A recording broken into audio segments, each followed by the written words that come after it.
صل على محمد النبي الأمي وعلى آله وسلم تسليما। আলহামদুলিল্লাহ, অসংখ্য শুকরিয়া জ্ঞাপন করছি সেই মহান রব আল্লাহ জাল্লা শানুর দরবারে, যার অশেষ কৃপায় অতীব মেহেরবানিতে আমরা আজকে পবিত্র কোরআন থেকে কিছুটা দার্স করার তৌফিক পেয়েছি, পড়ছি আলহামদুলিল্লাহ।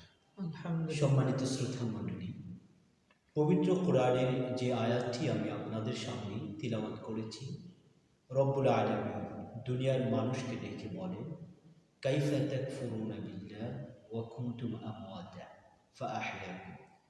দুনিয়ার মানুষরা শোনো, কাইফা তাকফুরুনা বিল্লাহ, তোমরা কিভাবে আমি আল্লাহর সাথে শিরক করো, নাফরমানি করো, আমি আল্লাহকে অস্বীকার করো। ওয়া কুনতুম আমওয়াতা, অথচ তোমরা সব ছিলে মৃত। মানুষ জন্মের পূর্বে মানুষ সব মৃত ছিল, এই কথা তো আজ সায়েন্সও বলে। শুধু পবিত্র কোরআন বলেছে বহু বছর আগে, আজ থেকে প্রায় ১৫০০ বছর আগে পবিত্র কোরআন বলেছে মানুষ জন্মের পূর্বে সব মৃত ছিল। আর বর্তমান সময়ে সায়েন্সও বলে, বিজ্ঞান বলে, মানুষ জন্মের পূর্বে সব মৃত্যু ছিল। জন্মের পূর্বে মানুষ কীভাবে মৃত ছিল? আল্লাহ তাআলা পবিত্র কোরআনে বলেছেন, কুল ইন কুনতুম ফি রাইবিন মিনাল বাস, হে নবী আপনি বলে দিন, তোমরা যদি আল্লাহ তাআলা মৃত্যুর পর মানুষকে কবর থেকে পুনরুত্থিত করবেন, ১৫ বার মানুষকে আল্লাহ তাআলা কবর থেকে জীবিত করে হিসাব নিকাশ নেবেন, এই ব্যাপারে যদি তোমাদের কোনো সন্দেহ থাকে, তোমাদের কোনো সংশয় থাকে, কুল ইন কুনতুম ফি রাইবিন মিনাল বাস, মৃত্যুর পর পুনরুত্থানের উপরে তোমাদের যদি কোনো সংশয় থাকে, যদি কোনো সন্দেহ থাকে,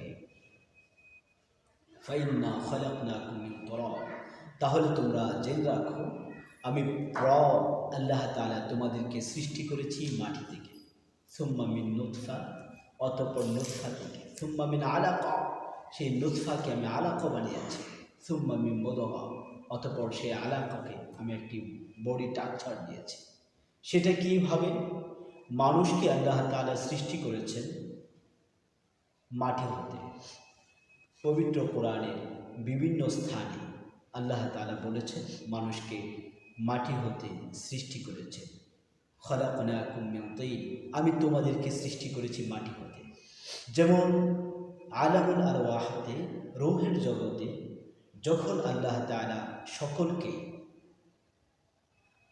সকলকেই আল্লাহ তাআলা বললেন, তোমরা আমার সৃষ্টি বনি আদমকে সেজদা করো, সম্মানসূচক সেজদা করো। এই সেজদা ফেরেশতারা করলেন, ইবলিস সেই সেজদাকে অস্বীকার করল, সেজদা করল না। ইবলিসের যুক্তি হলো, ইবলিস আল্লাহ তাআলাকে বললেন, খলাকতানি মিন নার ওয়া খলাকতাহু মিন তিন, আল্লাহ তুমি আমাকে সৃষ্টি করেছো আগুন থেকে, আগুন দ্বারা, ওয়া খলাকতাহু মিন তিন, আর আদমকে তুমি সৃষ্টি করেছো মাটি থেকে। সুতরাং মাটির চরিত্র হলো, মাটির অভ্যাস হলো, সে শুধু নিচের দিকে যায়। আপনি যদি একটি মাটি নিয়ে উপরের দিকে আপনি সেটাকে ডিল মেরে দেন, তাহলে দেখবেন সেটা নিচের দিকে যাচ্ছে, উপরে উঠে আবার আপনার শক্তির কারণে যতটুকু উপরে উঠে সেটা উঠছে, অতঃপর শুধু নিচের দিকে যাচ্ছে। আল্লাহ আমি ইবলিসকে তুমি সৃষ্টি করেছ আগুন থেকে, আগুনের স্ফুলিঙ্গ থেকে, আগুনের শিখা থেকে।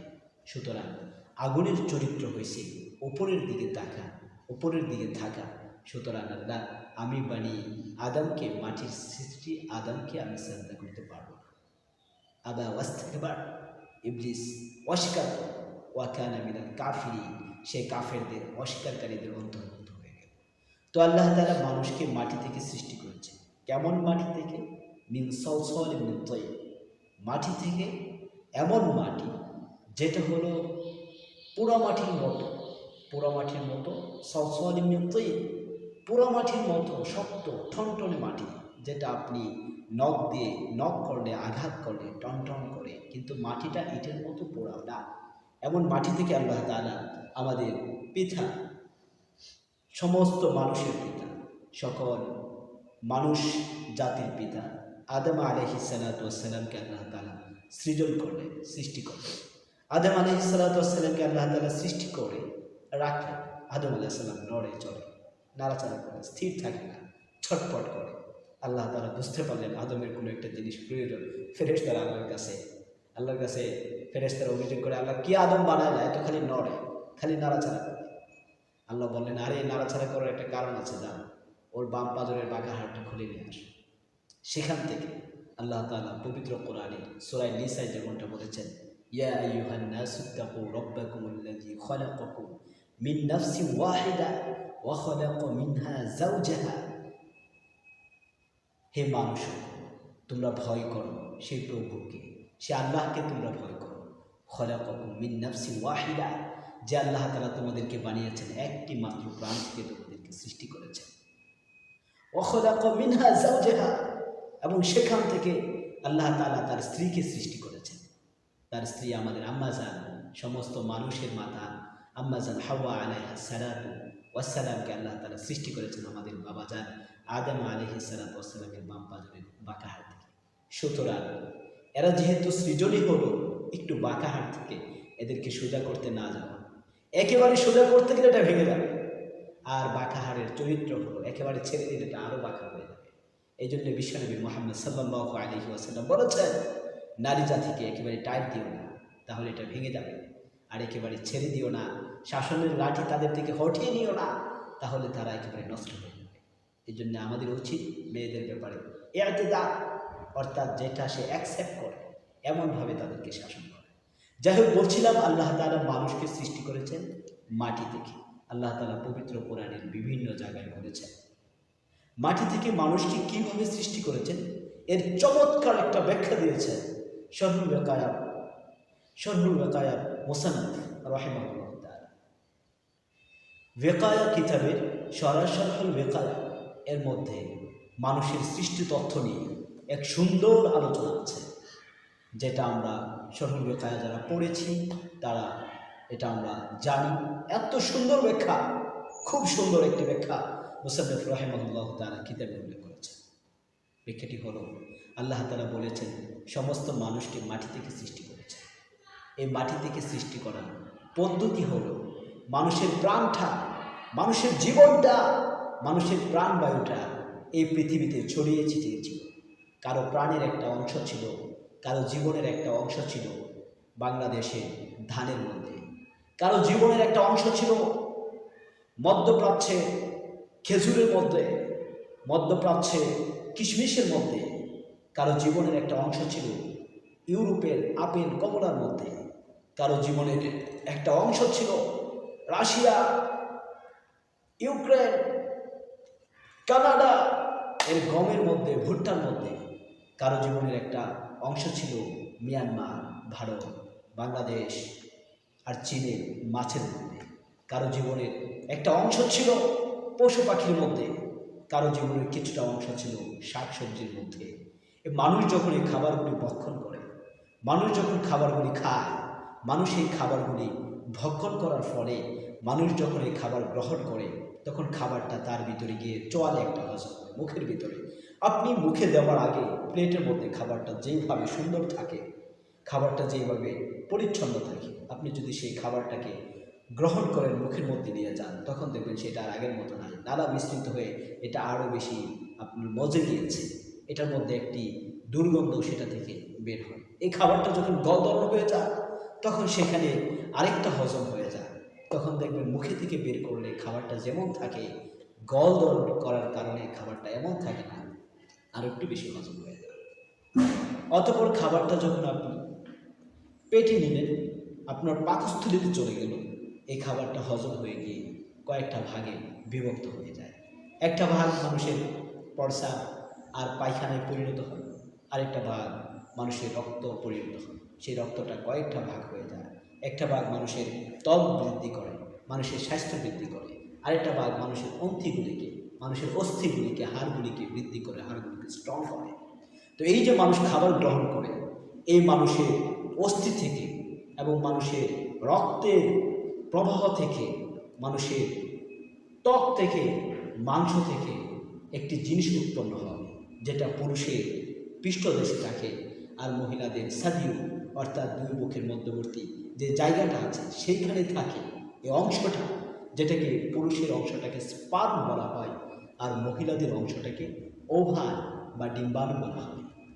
এই স্পার্ম আর ওভান যখন একত্র মিলিত হবে, যখন একটি নারী এবং পুরুষ নিজেদের গভীর আলিঙ্গনে মিলিত হয়, একটি নারী আর পুরুষ যখন নিজেদের গভীর আলিঙ্গনে তারা লিপ্ত থাকে, তখন পুরুষের শরীর থেকে স্পার্ম এবং মহিলার শরীর থেকে ওভান গিয়ে নারীর গর্ভাশয়ে একত্রিত হয়।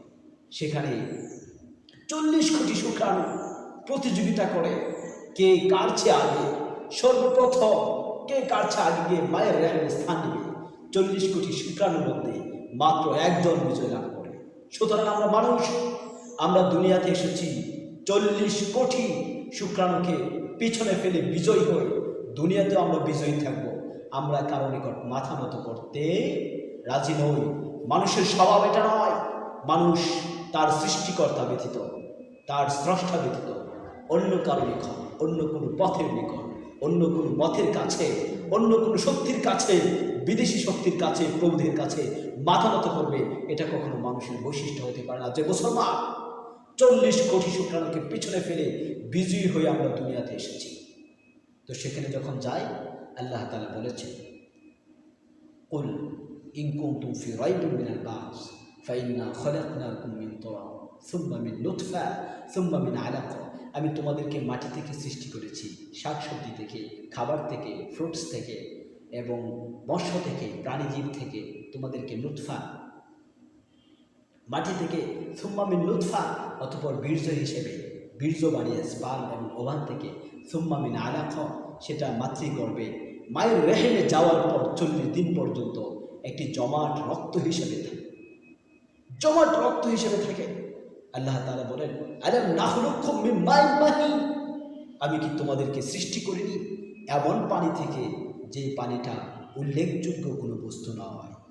আল্লাহ তাআলা মাতৃগর্ভে মানুষকে এইভাবে এই স্পার্ম আর ওভানটাকে 40 দিন রক্ত আকারে রেখে অতঃপর সেটাকে একটি মাংসী পিণ্ডে পরিণত করে, সেটাকে সুম্মা মিন আলাকাতিন সুম্মা মিন মুদগাহ, অতঃপর সেটাকে 40 দিন আল্লাহ তাআলা মাংস আকারে রাখার পর আল্লাহ তাআলা মানুষের বড়ি টাকছাড় দিয়ে দেন, মানুষের হাড়গুড় দিয়ে দেন, হাড়গুড় দিয়ে ফাকাসাউনাল ইযামা লাহমা, এই হাড়গুড়ের উপরে আল্লাহ তাআলা ত্বক দিয়ে, মাংস দিয়ে, মানুষের চামড়া দিয়ে মানুষটাকে সুন্দরভাবে আল্লাহ তাআলা মায়ের গর্ভে মানুষ হিসেবে অস্তিত্ব দিয়ে দেন। সুম্মা আনশানাহু খালকান আখার, আল্লাহ তাআলা আরেকটা সৃষ্টি করেন, অর্থাৎ তার ভিতরে আল্লাহ তাআলা রূহ দিয়ে পূর্ণ মানুষ হিসেবে দিয়ে দেন।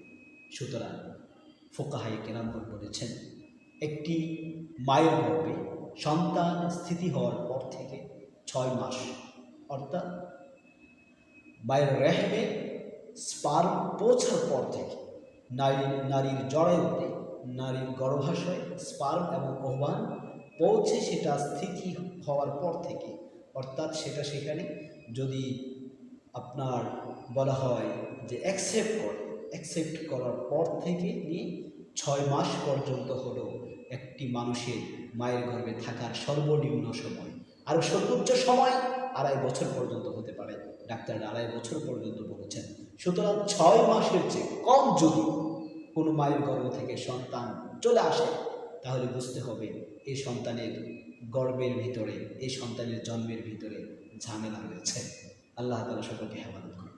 যাই হোক বলছিলাম, আল্লাহ তাআলা সৃষ্টি করেছেন মানুষকে। বেকায়া মুসান্নাফ রাহিমাহুল্লাহ তাআলা এভাবে বলেছেন, আল্লাহ তাআলার পবিত্র কালামুল্লাহ শরীফ থেকে আমরা যেই আয়াতটি তেলাওয়াত করেছিলাম, আল্লাহ তাআলা বলেন, কাইফা তাকফুরুনা বিল্লাহ ওয়া কুনতুম আমওয়াতা, তোমরা কিভাবে আমি আল্লাহর সাথে শিরক করো, আমি আল্লাহর সাথে নাফরমানি করো, আমি আল্লাহর সাথে অস্বীকার করো। ওয়া কুনতুম আমওয়াতা, তোমরা তো মৃত্যু ছিলে। ফাআহইয়াকুম, আমি আল্লাহ তোমাদেরকে জীবন দিয়েছি। সুবহানাল্লাহি ওয়া বিহামদিহি। সুম্মা ইউমীতুকুম, অতঃপর আমি আল্লাহ পাক রব্বুল আলামিন তোমাদেরকে মৃত্যু দিব। সুম্মা ইউমীতুকুম, আমি আল্লাহ তোমাদেরকে মৃত্যু দিব। পৃথিবীতে অনেক মতবাদ রয়েছে, অনেক কথা রয়েছে, অনেক মত পথ, অনেক মত পথের অনেক মানুষ রয়েছে। স্রষ্টাতে দ্বিমত আছে, পৃথিবীতে দ্বিমত আছে, চন্দ্রতে দ্বিমত আছে, সূর্যতে দ্বিমত আছে, এই নবমণ্ডলে দ্বিমত আছে, এই ভূমণ্ডলে দ্বিমত আছে, উপরে নবমণ্ডলেও দ্বিমত আছে। কিন্তু পৃথিবীতে সকল বিজ্ঞানী, সকল লেখক, সকল গবেষক, সকল সুস্থ জ্ঞান সম্পন্ন মানুষ একটি বিষয়ে সারা পৃথিবীতে একমত, সেটা হলো মানুষের মৃত্যু। মানুষের মৃত্যু নিয়ে পৃথিবীতে কোনো দ্বিমত নাই। বিজ্ঞান বলে, মানুষ বলে, সবাই বলে ম্যান ইজ মর্টাল, সমস্ত মানুষ মরণশীল। আর পবিত্র কোরআন কত সুন্দর করে বলেছে, কুল্লু নাফসিন যায়িকাতুল মাউত, সমস্ত প্রাণশীল মরণশীল, শুধু মানুষ মরবে এমন কোনো কথা না। গরু ছাগল মরবে না? গরু ছাগল মরবে, হাঁস মরবে, প্রাণীজীব মরবে, বৃক্ষরাজি মরবে, তরলতা মরবে, কীট পতঙ্গও মরবে। আল্লাহ তাআলা পবিত্র কোরআনে কত সুন্দর বলেছেন। বিজ্ঞানের সাথে কোরআনের পার্থক্য এটা, বিজ্ঞান অসম্পূর্ণ, কোরআন হলো সম্পূর্ণ। বিজ্ঞান হলো স্বল্প, কোরআন হলো বিস্তৃত। সুতরাং কোরআন বলেছেন কুল্লু নাফসিন যায়িকাতুল মাউত, সমস্ত প্রাণশীল হলো মরণশীল। আল্লাহ তাআলা বলেন সুম্মা ইউমীতুকুম, আমি তোমাদেরকে আবার মৃত্যু দেব। সেই মৃত্যুর সময় কোথায়? যেই মৃত্যুটা সুনিশ্চিত, সেই মৃত্যুটার সময় একেবারেই অনিশ্চিত।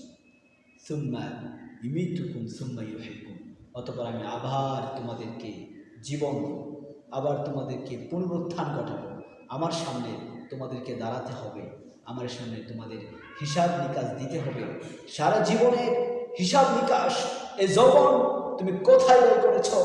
এই যৌবন পেয়ে আল্লাহ তাআলার ইবাদত করেছ না আল্লাহর নাফরমানি করেছ? এই শারীরিক শক্তি তুমি কোথায় ব্যয় করেছ? এই মেধাকে তুমি কোথায় অপচয় করেছ? এই মস্তিষ্ককে তুমি কোথায় ঘামিয়েছ? তোমার এই টাকা পয়সা কোথায় ব্যয় করেছ? সব আল্লাহর নিকট হিসাব দিতে হবে। আল্লাহ তাআলার নিকট দাঁড়িয়ে এই হিসাব দেওয়ার আগে কোনো মানুষ বিন্দু মাত্র, সামান্য মাত্র এক পাও সামনে এগোতে পারবে না, পিছনে হটতেও পারবে না। আল্লাহ তাআলা আমাদের সকলকে দুনিয়া থেকে পরিপূর্ণ প্রস্তুতি নিয়ে আল্লাহর দরবারে হাজির হওয়ার তৌফিক দান করুন। সকলে বলুন আমিন। ওয়া আখিরু দাওয়ানা আলহামদুলিল্লাহি রাব্বিল আলামিন। আসসালামু আলাইকুম ওয়া রাহমাতুল্লাহি।